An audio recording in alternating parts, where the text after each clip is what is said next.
April 27, 2011, 2:43 p.m. Central Daylight Time.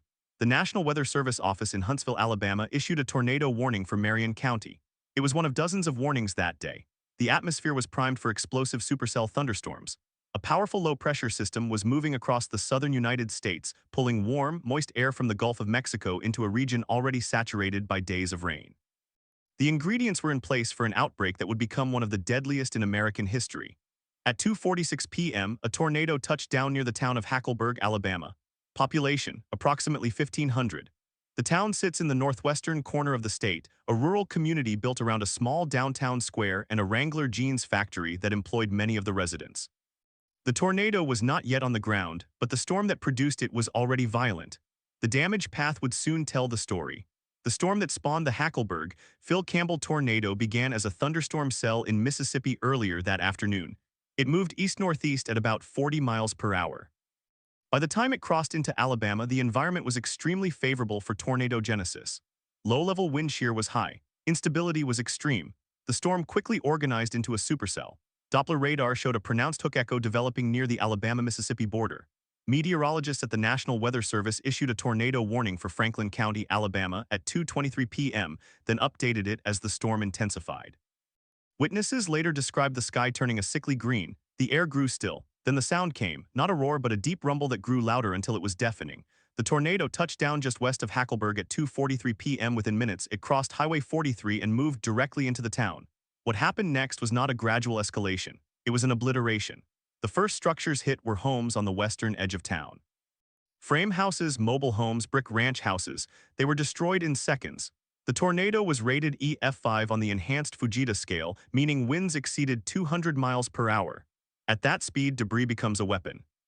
Pieces of wood and metal are propelled like shrapnel. A 2x4 driven by 200-mile-per-hour wind can penetrate concrete. Vehicles are tossed like toys, trees are debarked, homes are scoured from their foundations. In Hackleburg, the Wrangler distribution center was torn apart. The building was one of the largest in the area, a steel-frame structure with concrete block walls. The tornado ripped the roof off and collapsed the walls. Dozens of employees were inside. Some survived by taking shelter in the building's interior hallway. Others were not so lucky. The tornado continued east-northeast, now moving toward the town of Phil Campbell, roughly 10 miles away. Phil Campbell, population about 1,000. The tornado entered the town around 2:55 p.m. It was still at EF5 intensity. The path was now nearly a mile wide. The town's central business district was destroyed. A grocery store, a bank, a hardware store, all reduced to piles of brick and twisted metal. The tornado hit the Phil Campbell High School. The building was heavily damaged, but students and staff had already taken shelter in interior rooms. No one was killed there. That was the closest thing to luck anyone would see that day. The tornado continued for another 40 miles, eventually crossing into Tennessee before lifting. Its total path length was approximately 132 miles. The width of the damage path varied but averaged over 3/4 of a mile. At one point, the tornado was over a mile wide.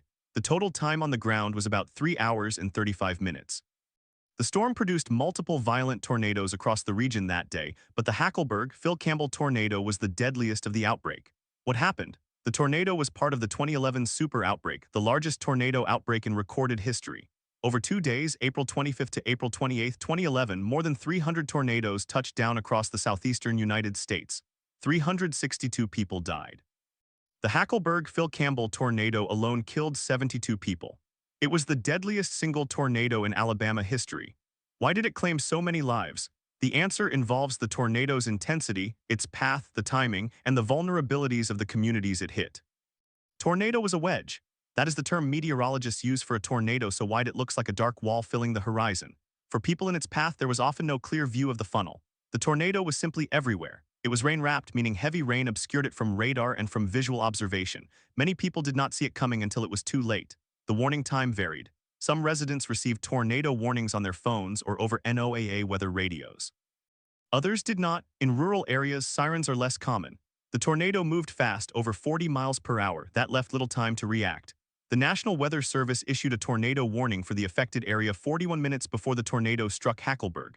That is a relatively long lead time by historical standards, but a warning is not a guarantee of safety. People need to hear it, believe it, and act.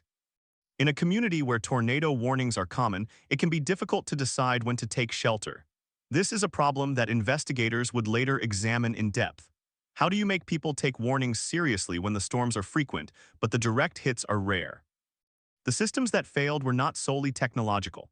The warnings were issued, the technology worked. Radar detected the rotation, meteorologists recognized the threat. The failure was in the gap between the warning and the response. Some of that was human nature, some of it was infrastructure, some of it was the sheer scale of the outbreak.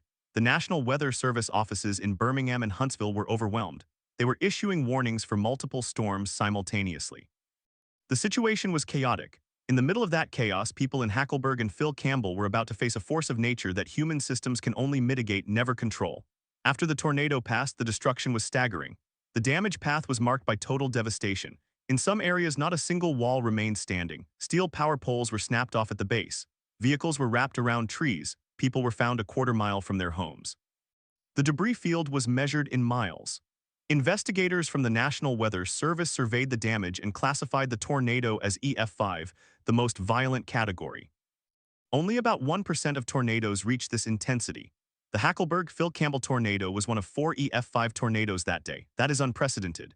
Before 2011, only 2 EF5 tornadoes had ever been recorded in Alabama. The Hackleburg storm changed that. Who was involved? The people of Hackleburg and Phil Campbell were working class, mostly employed in manufacturing, agriculture, and retail. The Wrangler distribution center was a major employer. Many families had lived in the area for generations. The tornado did not discriminate. It killed elderly residents in their homes. It killed factory workers on the job. It killed a mother and her 2 children in a truck that was tossed into a pond. It killed a volunteer firefighter who was trying to warn neighbors. The stories are many and they are heavy. Emergency response began within minutes. Neighbors dug through rubble by hand. Rescue crews from surrounding counties arrived as soon as roads were cleared, but debris made access difficult. Fallen trees blocked every road leading into Hackleburg. Power lines were downed. Gas leaks were common. Search and rescue teams worked through the night. The scale of the search was massive. Hundreds of homes had been destroyed. Thousands of people were displaced. The response was coordinated by the Alabama Emergency Management Agency, the Federal Emergency Management Agency, and countless local volunteers. The aftermath brought a long recovery. The town of Phil Campbell saw its downtown virtually erased. Businesses that had operated for decades were gone. The school was rebuilt. Homes were reconstructed, but the population never fully returned. Many residents moved away. The trauma endured. For years after the tornado, the sound of thunder would trigger panic. Children who experienced the storm struggled with anxiety. Adults who survived spoke of the guilt of living while neighbors died. The psychological toll was deep. What investigators found: meteorologists studied the storm's life cycle in detail. The supercell that produced the tornado was extremely efficient at recycling cold outflow air back into the updraft, a process that helps sustain violent rotation. The storm exhibited a phenomenon known as a tornado cyclone, a larger-scale rotation within the storm that can generate multiple tornadoes. The Hackleburg tornado was the first and longest-lived of these. It was on the ground for over 3 hours. That is extraordinarily long. Most violent tornadoes last less than an hour. The longevity of this storm meant it had a massive damage footprint. It also meant that communities along its path had time to see it coming, but only if they were looking. The warning systems that did work were a mix of old and new technology. The National Weather Service used Doppler radar, which can detect rotation in storms. But the resolution of the radar at the time was not high enough to see the tornado itself. The radar could identify a mesocyclone, a rotating updraft that often precedes a tornado, but it could not confirm the tornado was on the ground. That required spotter reports. In the case of the Hackleburg storm, spotters were overwhelmed.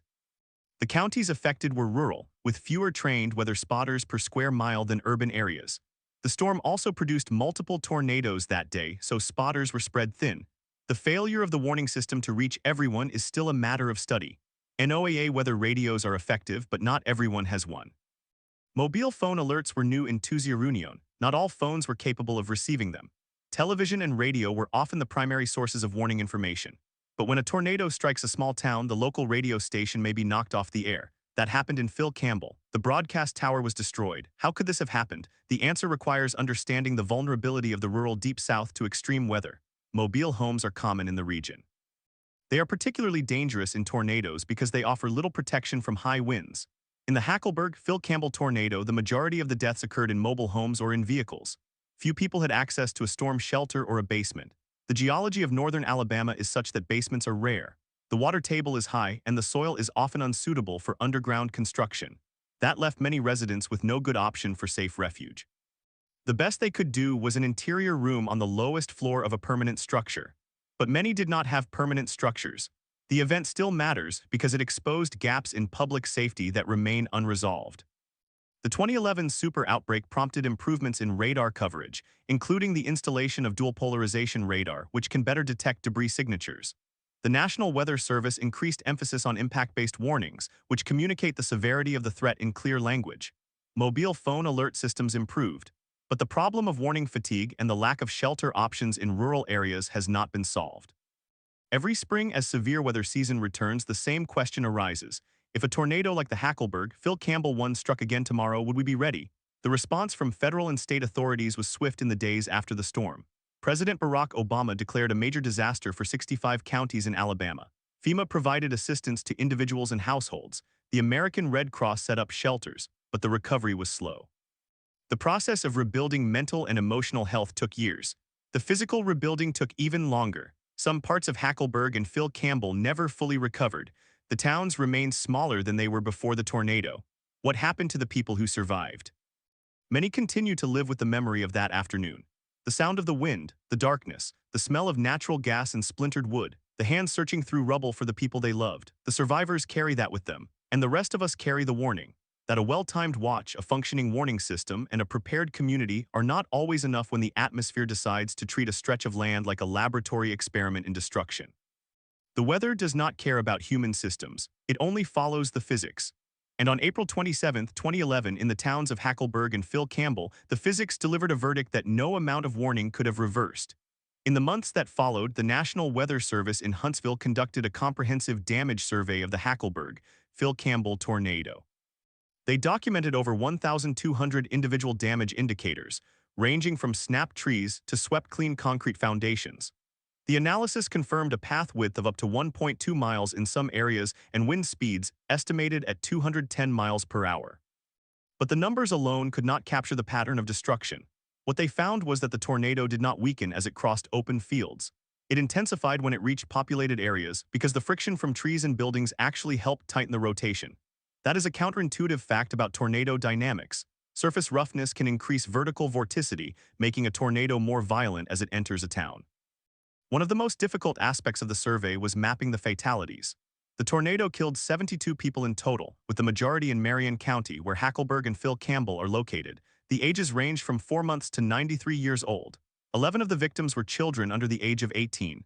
The average distance that bodies were transported from their original location was 400 feet. Some were found nearly a mile away. The storm had thrown people into ponds, onto power lines, and into the twisted remains of vehicles. The medical examiner's office worked for days to identify remains, often relying on dental records and DNA. What happened to the survivors? The psychological impact was immediate and severe. In the weeks after the tornado, the Federal Emergency Management Agency deployed crisis counseling assistance and training program teams to the affected counties.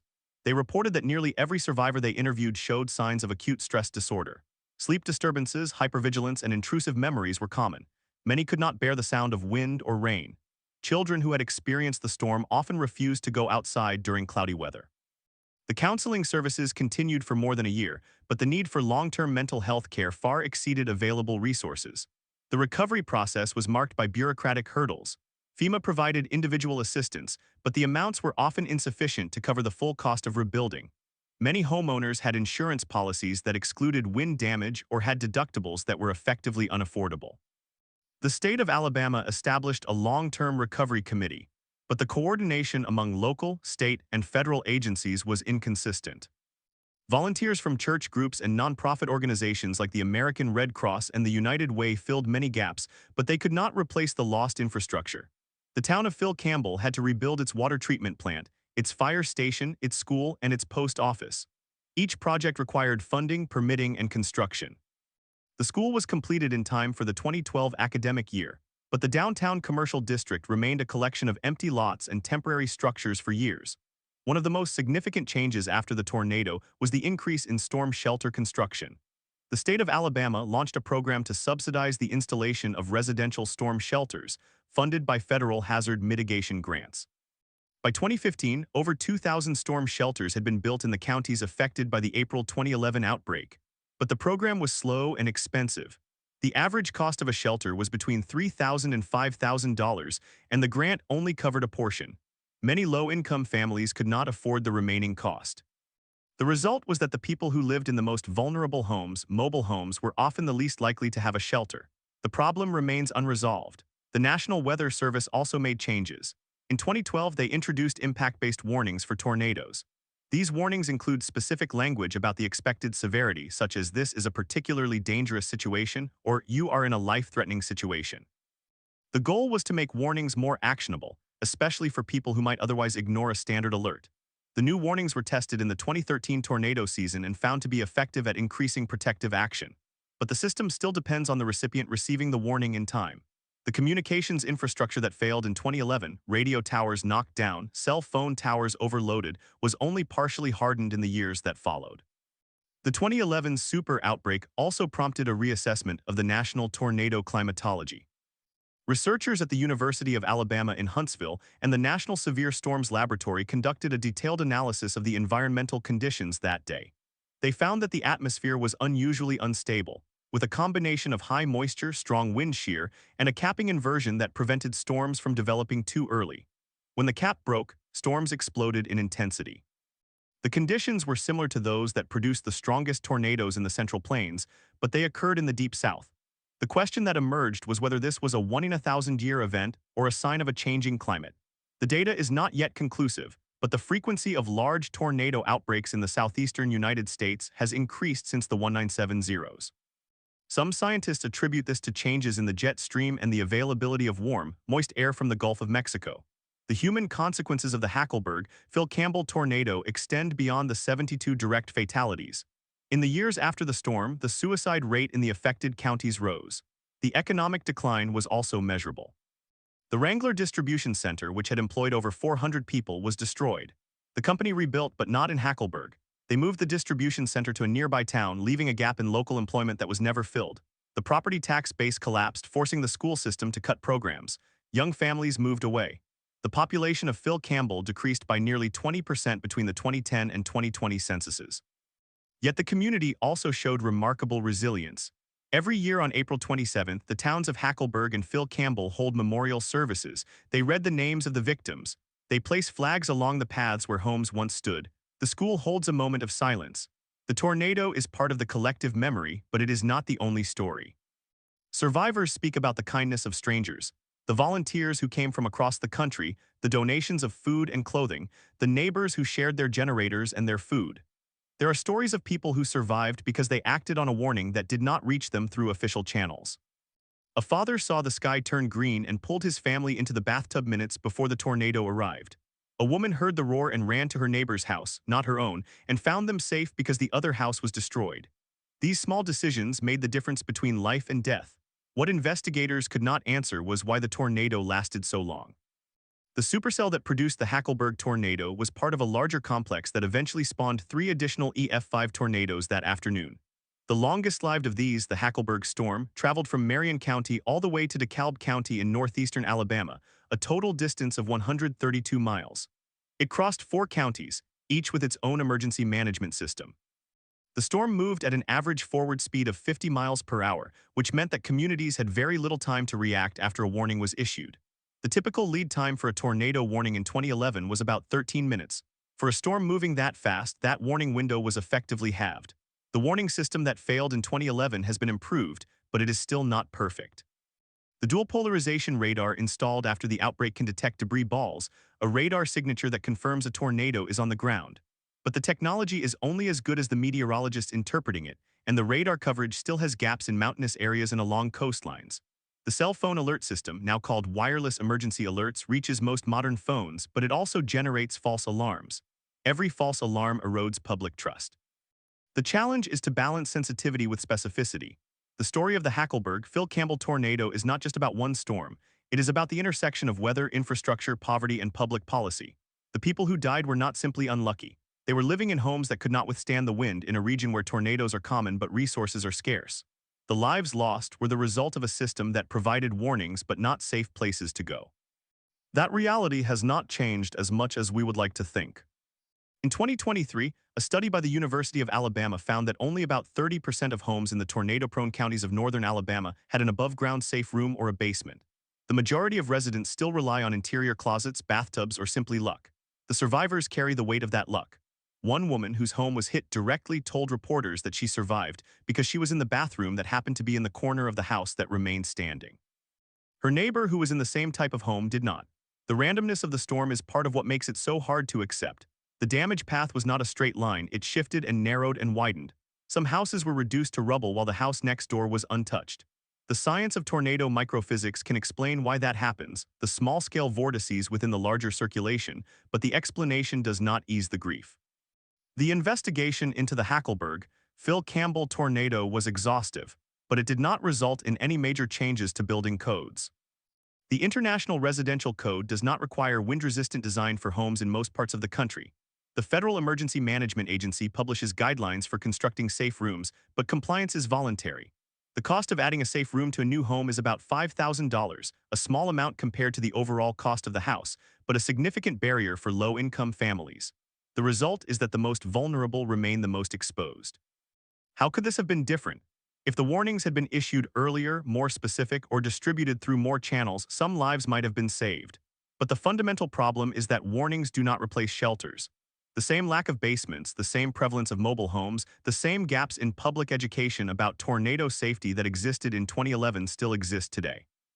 The National Weather Service can predict a tornado with increasing accuracy, but it cannot make a mobile home any safer. The physics of a 200-mile-per-hour wind does not care about predictions. The Hackleburg-Phil Campbell tornado is also a story of failure in communication. The radio station that went off the air, the television stations that could not reach all viewers, the weather radios that were turned off because of frequent false alarms, these were not random glitches. They were symptoms of a system designed for a world that no longer exists. The media landscape has fragmented. People get warnings from apps, from social media, from friends, but the information can be inconsistent or delayed. In 2011, many residents of Phil Campbell learned that a tornado was approaching only when they saw the wall of debris with their own eyes. The aftermath of the 2011 Super Outbreak led to a national conversation about the need for a more resilient warning infrastructure. The National Weather Service modernized its radar network. The Federal Communications Commission worked with mobile carriers to improve the delivery of emergency alerts. The Department of Homeland Security funded research into better tornado forecasting, but the pace of change is slow. The next major tornado outbreak in December 2021 proved that many of the same vulnerabilities still exist. Tornadoes in Kentucky and other states caused massive destruction, and again, the majority of fatalities occurred in mobile homes. The Hackleburg-Phil Campbell tornado remains a case study in the limits of technology and the depth of human endurance. It was the deadliest single tornado of the 2011 Super Outbreak and the deadliest in Alabama since 1932. The fact that it happened in a region where tornadoes are a familiar threat makes the loss even more painful. People knew what to do. They had been taught to go to the lowest floor, to an interior room to cover their heads, but in a mobile home there is no lowest floor. In a house without a basement, the interior room may be no match for an EF5. The final report from the National Weather Service included a detailed section on lessons learned. One recommendation was to expand the use of storm shelters through public investment.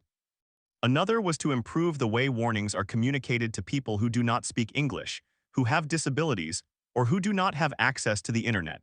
A third was to encourage the construction of safer residential buildings through tax incentives or building code changes.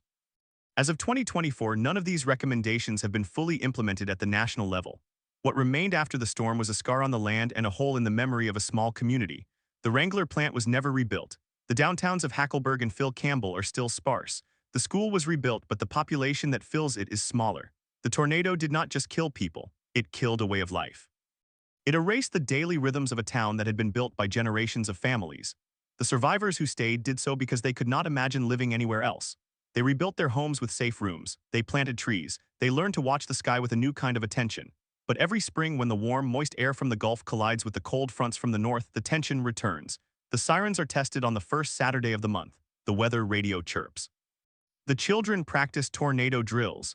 And the adults, even the ones who did not live through 2011, know what is possible. They have seen the photographs, they have heard the stories. They know that the atmosphere in the Deep South can produce a tornado of such violence that no warning, no preparation, no shelter can promise safety. The only certainty is the noise, the roar that grows from a rumble to a freight train to a low, crushing boom, and then the silence that follows. And then came the silence, but it did not last. Within minutes, the first calls went out over amateur radio frequencies. Ham operators, many of them trained volunteers, began relaying reports of destruction from Hackleburg-Phil Campbell.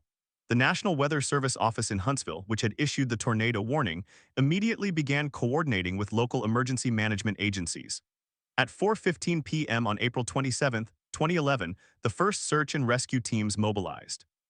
They were not professional urban search and rescue units from the federal government. They were neighbors, volunteer firefighters, and sheriff's deputies driving pickups over roads littered with trees and twisted metal. The scope of the disaster was not immediately clear.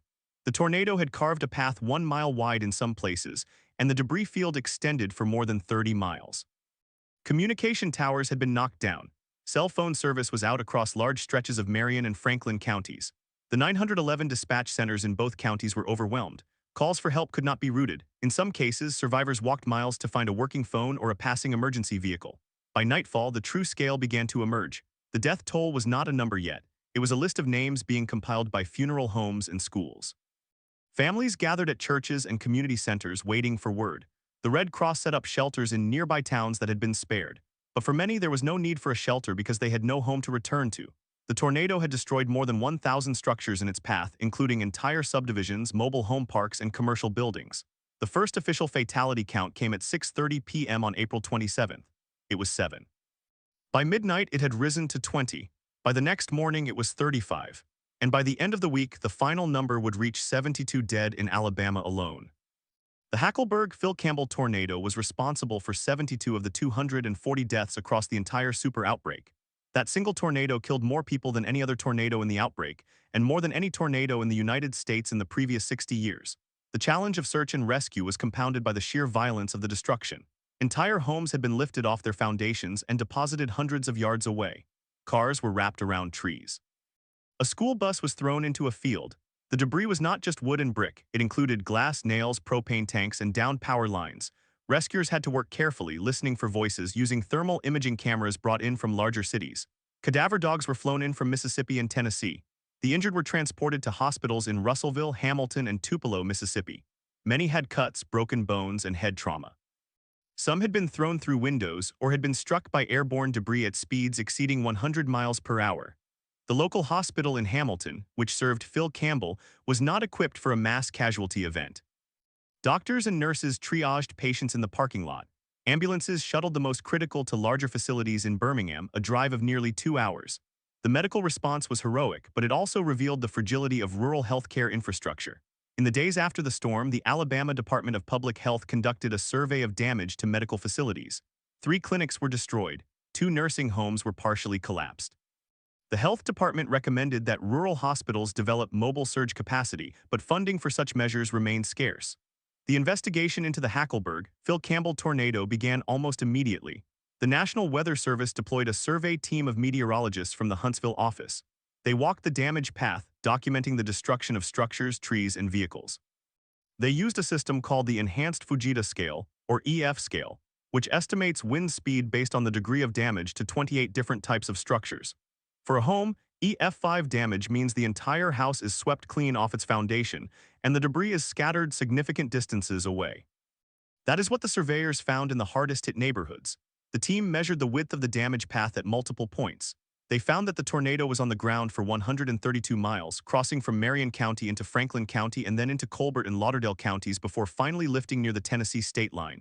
The damage path was not uniform. In some areas, the tornado narrowed to a quarter mile. In others, it widened to nearly a mile. The surveyors documented a pattern of vortices within the larger circulation, small subvortices that spun at even higher speeds. Those subvortices were responsible for some of the most extreme damage, where cars were thrown into the air and trees were stripped of bark. The official EF5 rating was confirmed based on multiple damage indicators. One was a well-constructed brick home in Hackleburg that was completely swept away, with only the bare concrete slab remaining. Another was a steel-framed industrial building that was partially collapsed. The rating was not controversial. It was obvious to anyone who walked through the debris, but the rating itself does not tell the full story. The EF scale is a rough estimate based on engineering data that is primarily applicable to buildings built to modern standards. In the rural South, many homes are older, unreinforced, and not built to withstand winds over 100 miles per hour. The same tornado would have caused less damage in a neighborhood of newer, stronger homes. The question is not just what the wind did, but what the buildings offered in resistance. The investigation also included a detailed analysis of the radar data. The WSR-8D radar in Hightop, Alabama had tracked the storm from its formation. The radar showed the classic hook echo, a signature of rotation. At 2:30 p.m. the tornado warning was issued 3 minutes later. But the radar could not see the ground. It sampled the storm at several thousand feet above the surface. The relationship between what the radar sees aloft and what happens at the ground is based on assumptions about the storm's structure. In a high-precipitation supercell, the rotation can be obscured by heavy rain. That may have been the case here, at least for the first few minutes after the warning. The National Weather Service later reviewed the timeline of the warning issuance. The tornado warning for Hackleburg was issued at 2:33 p.m. The tornado touched down at approximately 2:43 p.m. That is a lead time of 10 minutes. 10 minutes is within the average lead time for tornado warnings in the United States, which is about 13 minutes. But 10 minutes is not enough time for everyone to reach a safe place, especially if the safe place does not exist. The investigation also looked at the role of meteorologists in the local media. Television stations in Birmingham and Huntsville had live coverage of the storm. They used helicopter footage and radar overlays to show the rotation. But in Phil Campbell, many residents did not have cable television, and over-the-air reception was spotty in the hills. The radio station that had been broadcasting had gone off the air when its transmitter tower collapsed. There was no alternative source of information for many people. The failure of communication was not just technological, it was also psychological. The concept of warning fatigue is well documented. When people hear tornado warnings multiple times a month, they may become desensitized. In the weeks before April 27, 2011, the National Weather Service had issued dozens of tornado warnings across Alabama, many of which did not produce a tornado.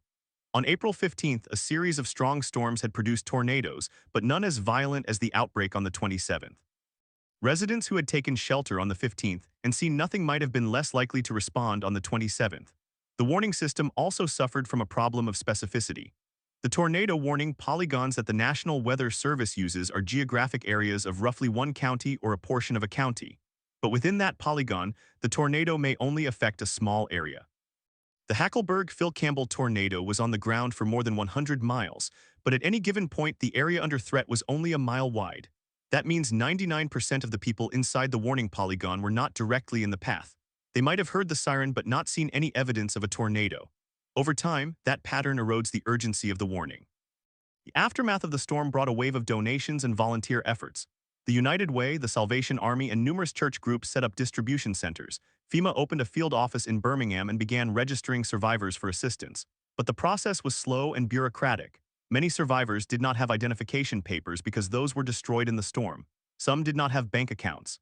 The system was not designed for people who had lost everything at once. One of the most persistent problems in the recovery was housing. The tornado destroyed more than 4,000 housing units across Alabama. In Hackleburg and Phil Campbell, the vast majority of the destroyed homes were uninsured. Mobile homes are notoriously difficult to insure because the premiums are high and the coverage is limited.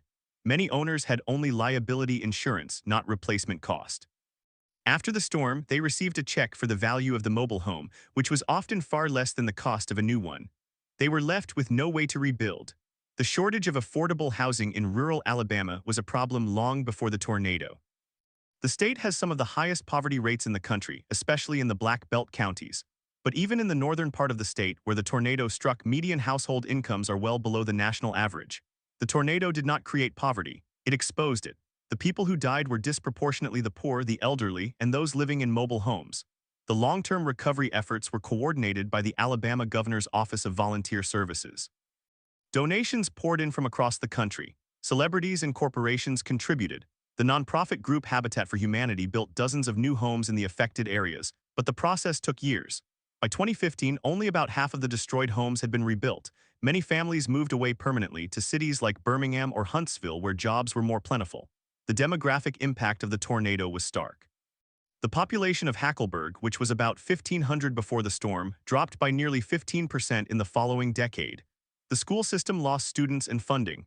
The downtown area, which had never been vibrant, became even more desolate. The economic base of the community, small-scale manufacturing, agriculture, and retail, was devastated. The Wrangler plant, which had employed 300 people, never reopened. The jobs were moved to other facilities in other states. The psychological impact was even more difficult to measure. In the months after the storm, mental health professionals reported a surge in cases of post-traumatic stress disorder, depression, and anxiety among survivors. The Alabama Department of Mental Health set up counseling centers, but they were understaffed and underfunded. Many survivors relied on informal support networks, their churches, and their neighbors, but the same people who provided comfort were often struggling themselves. The anniversary of the tornado, April 27th, became an unofficial day of remembrance across Alabama. Each year, the governor issues a proclamation. The National Weather Service holds a ceremony. Survivors gather at memorial parks. In Hackleburg, a granite monument lists the names of the 72 victims from that single tornado. In Phil Campbell, a community center was built on the site of the destroyed school. The building is designed to double as a storm shelter, with reinforced walls and a backup generator. The lessons of the Hackleburg-Phil Campbell tornado are still being learned. In 2013, the National Weather Service launched a new initiative called StormReady, which provides certifications for communities that meet certain preparedness standards. But many small towns cannot afford the investment required to build public storm shelters.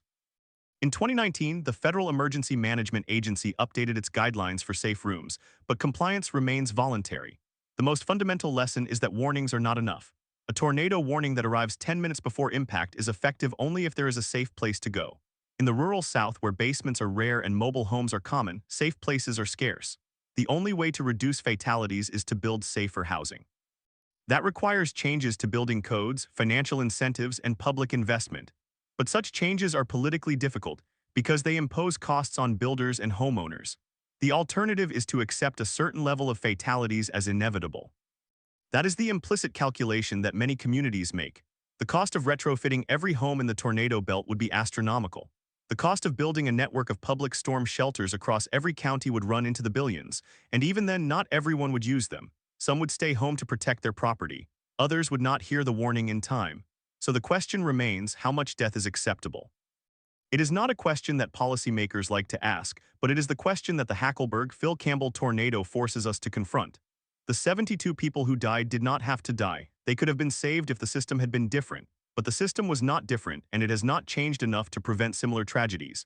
In the years since 2011, other tornadoes have produced similar patterns of loss. The Joplin tornado of 2011, which killed 161 people, was a EF5 that struck a well-prepared city. The problem there was not a lack of warnings, it was the overwhelming force of the storm. The Moore tornado of 2013, which struck a suburb of Oklahoma City, killed 24 people. That community had strong building codes, but the tornado was so powerful that it leveled even well-built homes.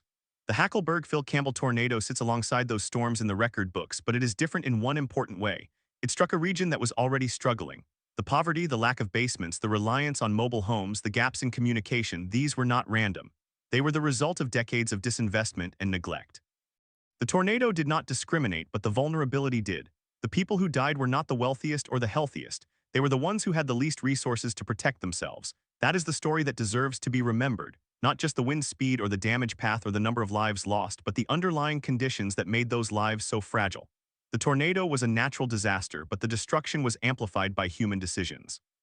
And until those decisions are reversed, the next tornado will claim more victims. On the morning of April 28, 2011, a team of meteorologists from the National Weather Service office in Huntsville, Alabama, began their ground survey of the damage path. They drove north from the outskirts of Hamilton, following a swath of splintered trees and collapsed structures. Their assignment was to assign a damage rating on the enhanced Fujita scale based on the worst structural damage observed. They carried cameras, measuring tapes, and GPS units. They documented the destruction inch by inch. The path of the tornado was approximately 132 miles long, stretching from Marion County in western Alabama into Franklin County, then crossing into Tennessee before dissipating. The maximum width was assessed at 1.5 miles. The survey team found several areas where homes were completely swept away, leaving only the foundation. In some cases, the foundation slab itself was scoured by debris carried at extreme speeds. Those indicators pointed to wind speeds exceeding 200 miles per hour. The official rating was EF5, the highest category on the scale. The survey was not instantaneous. It took several days of on-the-ground analysis. The NWS team classified dozens of damage indicators: the type of structure, the degree of destruction, the anchor bolts, the presence or absence of tie-downs. In mobile home parks, the damage was so complete that the surveyors often could not determine whether a mobile home had been tied down at all. Many of the mobile homes had been scattered across fields, reduced to twisted metal frames and shredded insulation. What the survey could not capture was the human geography beneath the debris. The NWS report listed the number of fatalities by county: 18 in Marion County, 26 in Franklin County, and 28 in the combined path across other counties. But the report did not list the ages, the incomes, or the housing types of the victims. That information came later from coroners, journalists, and academic studies. When researchers at the University of Alabama and the National Oceanic and Atmospheric Administration analyzed the fatality data, they found a stark pattern. 73% of the victims died in mobile homes. The median age of those killed was 61. In the hardest-hit census tracts, the poverty rate exceeded 25%. The tornado did not produce random victims. It produced victims who were poor, elderly, and poorly housed. The NWS also examined the warning system. They tracked the timestamps from the National Weather Service advisories. The first severe thunderstorm warning for the storm cell that produced the Hackleburg-Phil Campbell tornado was issued at 2:20 p.m. Central Daylight Time on April 27. That was 16 minutes before the tornado touched down. The first tornado warning for the cell was issued at 2:31 p.m., 5 minutes before the tornado struck Hackleburg. In Phil Campbell, the tornado warning arrived at 2:36 p.m., 4 minutes before impact. The average lead time was just under 5 minutes. That lead time was within the NWS's performance goals for the year. The agency aimed for a median lead time of 13 minutes, but those goals were based on all tornadoes, not the violent ones. In the case of a fast-moving, rain-wrapped tornado, the lead time can be dramatically shorter. The warning system relies on radar detection of rotation. That rotation must be confirmed before a warning is issued. The process takes time. In the Hackleburg-Phil Campbell storm, the rotation became apparent only when the tornado was already on the ground. The question that investigators asked was whether the lead time could have been longer. The radar data showed that the storm had a pronounced hook echo, a classic tornado signature, as early as 2:27 p.m., 8 minutes before the first warning. But the NWS forecaster on duty later stated that the rotation signature was not yet clear enough to warrant a warning. The storm was also producing hail and heavy rain, which can obscure radar returns. The forecaster chose to wait for a more definitive signature. That decision cost several minutes. In the aftermath, the NWS reviewed its warning procedures. The agency considered lowering the threshold for issuing warnings when a storm exhibited certain environmental conditions, such as extreme instability and strong wind shear. But lowering the threshold would increase the number of false alarms. False alarms already plagued the system. In Alabama, the false alarm rate for tornado warnings in 2010 was about 75%. Residents had learned to ignore warnings because they so often did not result in a tornado. That was another failure of the system that could not be fixed by technology alone. The investigation also looked at the role of the emergency alert system. The tornado warning triggered the activation of sirens in some counties, but not all. In Marion County, the siren system had limited coverage. In Franklin County, the sirens were activated, but several residents later reported not hearing them. The sirens were designed to be heard outdoors. They were not intended to wake sleeping people or to penetrate the walls of well-insulated homes. Many victims were sleeping when the storm struck. The tornado moved through the mid-afternoon hours, but in a rural area, people nap, watch television, or work in fields where noise masks the siren. The broader question of communication failures extended to the media. Television stations in Birmingham and Huntsville broadcast live coverage of the storm as it approached. But in Hackleburg and Phil Campbell, only a fraction of households had cable television. Many relied on over-the-air broadcast signals, which could be disrupted by the storm itself. Some residents had weather radios, but those were often not turned on or not programmed correctly. The National Oceanic and Atmospheric Administration had been promoting weather radios for years, but the adoption rate in rural Alabama was low. The role of mobile phones was also limited. In 2011, wireless emergency alerts were not yet fully implemented. The Federal Communications Commission had only recently authorized the system in 2008, and deployment across carriers was still incomplete. Many phones in the path of the storm did not receive any emergency alert. Even if they had, the alert would have been a text-based message with limited detail. The sound of the alert could be missed if the phone was on silent or if the owner was not holding it. The combination of short lead time, poor siren coverage, low weather radio use, and inconsistent phone alerts meant that many residents had no warning at all. The official NWS assessment concluded that the warning system performed within its design parameters, but the design parameters were not adequate for the situation. The system had been built to handle average tornado events. This was not an average event. In the years since 2011, the NWS has made changes. It introduced a new product called the Tornado Emergency, a higher-level alert reserved for confirmed violent tornadoes with a clear path, but even that product relies on radar detection. The fundamental problem remains. When a tornado forms quickly and moves fast, there may be no time to warn those directly in its path. The Hackleburg-Phil Campbell tornado also forced a re-examination of building codes. Alabama had no statewide building code at the time. Some local jurisdictions had adopted codes, but they were rarely enforced, and they did not require wind-resistant construction in areas classified as moderate risk of tornadoes. The American Society of Civil Engineers had published standards for tornado-resistant design, but those standards were voluntary. After the 2011 tornadoes, the Alabama legislature considered a bill that would require all new manufactured homes to be anchored to a permanent foundation with hurricane straps. The bill died in committee. The manufactured home industry argued that the cost of compliance would be too high and would drive up the price of affordable housing. The legislation never passed. Without changes to housing stock, the vulnerability remains. A mobile home tied down with simple concrete blocks and metal straps can withstand winds up to about 100 miles per hour. An EF5 tornado produces winds far beyond that. Even a well-constructed site-built home, with roof trusses and anchor bolts, may not survive a direct hit from a violent tornado, but the odds of survival increase significantly with proper construction. In Joplin, for example, many homes with reinforced garage doors and hurricane clips survived the EF5 winds, while nearby homes that lacked those features were destroyed. The challenge is that most of the housing in the path of a future tornado already exists. Retrofitting every at-risk home is prohibitively expensive. The alternative is to build more community-safe rooms, small, reinforced shelters that can hold many people. After 2011, FEMA provided grants for safe rooms in Alabama. By 2020, more than 300 safe rooms had been built across the state, mostly in schools and public buildings. But they are concentrated in larger towns. Rural communities like Hackleburg-Phil Campbell still lack enough capacity. A safe room can hold 100 people. A town of 1,500 needs at least 15 such rooms or a large centralized shelter. Neither exists.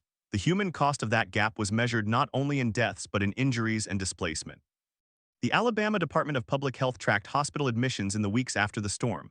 More than 1,000 people were treated for tornado-related injuries, from lacerations to head trauma to crush injuries.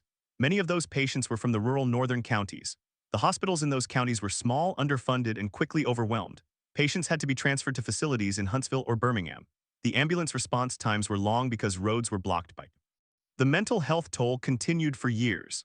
A study published in 2014 by researchers at the University of Alabama at Birmingham followed survivors of the 2011 tornadoes. It found that nearly 40% of survivors met the criteria for post-traumatic stress disorder 1 year after the storm. Depression rates were also elevated. The study noted that survivors who lost their homes in the tornado had higher rates of anxiety than those whose homes were damaged but not destroyed. The loss of home was not just a material loss. It was a loss of security, community, and identity. Those findings are not unique to Alabama. They are consistent with studies of tornado survivors in the Great Plains and the Midwest. But the rural context of the South makes recovery harder. Rural areas have fewer mental health providers, fewer support services, and greater stigma around seeking help. After the Hackleburg-Phil Campbell tornado, many survivors turned to their churches for counseling. The churches provided comfort, but they were not equipped to handle clinical mental health conditions. The long arc of the recovery is still visible today. In 2021, on the 10th anniversary of the storm, the town of Phil Campbell dedicated a new memorial park at the site of the former high school. The park includes a walking trail, a playground, and a shelter that can serve as a safe room. The building was funded by a combination of state and federal grants. It can hold 200 people, but it is one shelter for a town that still has more than 2,000 residents, many living in mobile homes. Hackleburg never fully rebuilt its downtown. The post office was rebuilt, but the grocery store never returned. The Wrangler plant is still a vacant lot. The population has declined. The school system consolidated with a neighboring district. The town's tax base is smaller than before the storm. The community exists, but it is a shadow of what it was. The broader lesson is that tornado resilience is not just about wind speeds and warning times. It is about economic inequality, housing policy, public investment, and social cohesion. The Hackleburg-Phil Campbell tornado was a natural event, but the death toll was a social product. The same storm striking a wealthier, better prepared community would have caused fewer fatalities. That is not speculation. It is known from comparisons with other tornado events. In 2013, a similar EF5 tornado struck Moore, Oklahoma, a suburb of Oklahoma City.